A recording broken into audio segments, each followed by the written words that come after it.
Whether you're starting keto from the beginning or you're jumping back on track, I have some of my favorite recipes to help you start keto the right way. There are many ways of following a keto lifestyle, from clean keto where no processed keto foods are consumed, to those who have minimal dairy or dairy-free keto, to even dirty lazy keto where you only care that it's low carb, tastes like heaven, involves minimal effort like this keto chicken fried steak. I believe there's no wrong way or right way of doing keto. As long as it's keeping you on the path to your health goals, you're headed in the right direction. So my plan is to give you meal ideas to fit any of these keto lifestyles because the best recipes are the ones that keep you on your keto journey. This tomato burrata chicken is the perfect clean keto meal to get you started. This skillet meal is a twist on chicken parmesan because instead of using jarred tomato sauce and shredded mozzarella cheese, it uses real tomatoes and then burrata cheese. Start by seasoning a few pounds of chicken thighs with salt and pepper. Next, we're gonna bread this chicken just like making chicken parm. So I lay out 3 trays that'll help us bread our chicken. And I picked this setup from Pampered Chef. If you guys are interested, I'll try and have it linked down below. To each of these, we're adding different ingredients. First is a half a cup of almond flour, then eggs, and finally 2 cups of pork panko, which is just ground up pork rinds. And to this one, I'm also adding 1 teaspoon of garlic powder and a teaspoon of Italian seasoning. Now it's time to coat our chicken. Taking a piece of chicken, first we're gonna dust it all around with the almond flour, then dip it into the egg wash, and finally dredge it into the pork panko to completely coat it. There are some substitutions if you don't want to use almond flour. You can either just do a double coating of pork panko or try using lupin flour or coconut flour. And instead of pork panko, you can try using grated Parmesan cheese. Protein powder also works as a substitute, however, it tends to burn easier, so you might have to lower your heat when you're frying your chicken.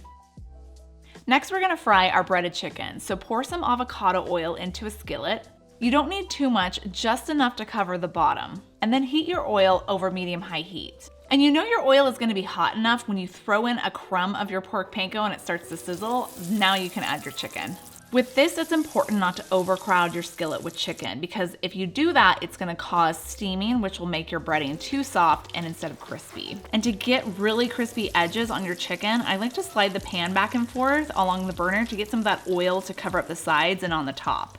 We're gonna let this fry for a few minutes until it's golden brown, and then flip it over and fry the other side for an additional 3 to 4 minutes or until your chicken is cooked through. Once it's cooked, we'll remove it and place it on a paper towel lined plate. And repeat this with your remaining chicken. Next, you can either use the same skillet, which is ideal because it would be a 1-pot recipe. I'm actually gonna grab a new one because I had too much oil in this one. Then add in 1 cup of cherry tomatoes. Saute these over medium-high heat until they start to brown and burst slightly and release their juices. Once they look like this, we're gonna add back in our breaded chicken to the skillet and add about 8 ounces of burrata cheese. Burrata cheese is not your basic mozzarella cheese. It's gooey and creamy in the center, and it's generally richer and more flavorful compared to regular mozzarella cheese. We'll cover this dish and we'll let it simmer on low-medium heat until the cheese gets really soft and starts to ooze out. Well, that's not gonna work. I forgot this pot doesn't have a lid that fits, so I'm gonna improvise with a cookie sheet. After a few minutes, you can see your burrata cheese is getting gooey and starting to ooze out. You can top it with some chopped parsley and serve it just like this, or for some extra greens, top it over some arugula mixed with salt and lemon juice. If you're looking for a dairy-free keto recipe, try making this easy romesco sauce and you can pair it with chicken, or you could have it vegetarian if you're vegetarian or vegan keto, and just serve it over asparagus. Start by toasting 1 cup of sliced almonds in a skillet over medium-high heat. And then you want to stir these occasionally just to prevent them from burning. And this is going to take around 2 or 3 minutes to get them nice and toasty. Then remove them from the heat and add them to a small food processor or blender.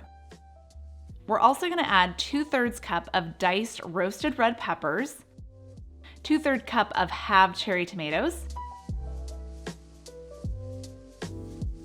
a half a cup of chopped parsley, 2 cloves of garlic, 2 teaspoons of smoked paprika, a half a teaspoon of salt, a 1/4 teaspoon of red pepper flakes, a 1/4 cup of olive oil, and 2 tablespoons of sherry vinegar. want to blend this together until it's smooth.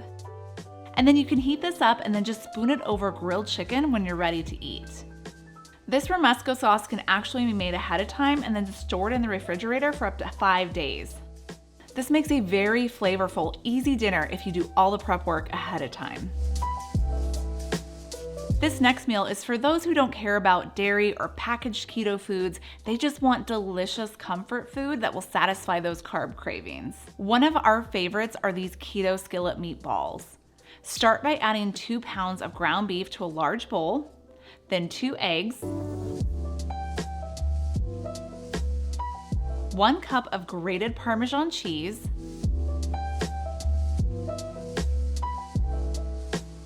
then 2/3 cup of pork panko, 2 to 3 tablespoons of minced garlic or garlic paste. It's one of my shortcuts I like to use sometimes.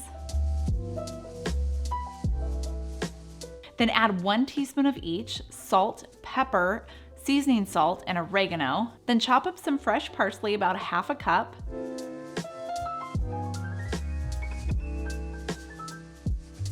And mix everything together. Once it's combined, roll these into 1 inch or 1.5 inch size balls. You can get around 42 meatballs out of this if you make around 1 inch balls.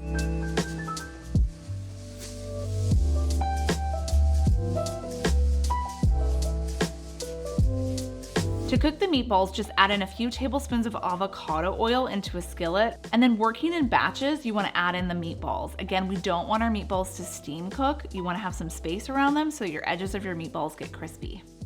And then as they cook, you just roll them around to cook on all sides. I'll remove these from the skillet and then add in some new ones after they're done cooking.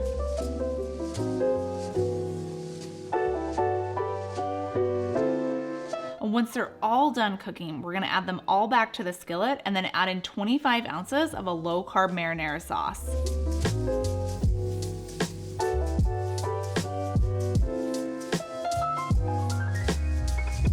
Along with 1.5 cups of shredded mozzarella cheese. Then just cover and let this cook until the cheese is melted. And then you can top this over your favorite keto noodles or just eat it just like this. This cheesy deliciousness is just one of the many comfort food favorites that I've turned keto. If you want to see more, including how to make chicken fried steak in less than 30 minutes and make it keto, just click right here.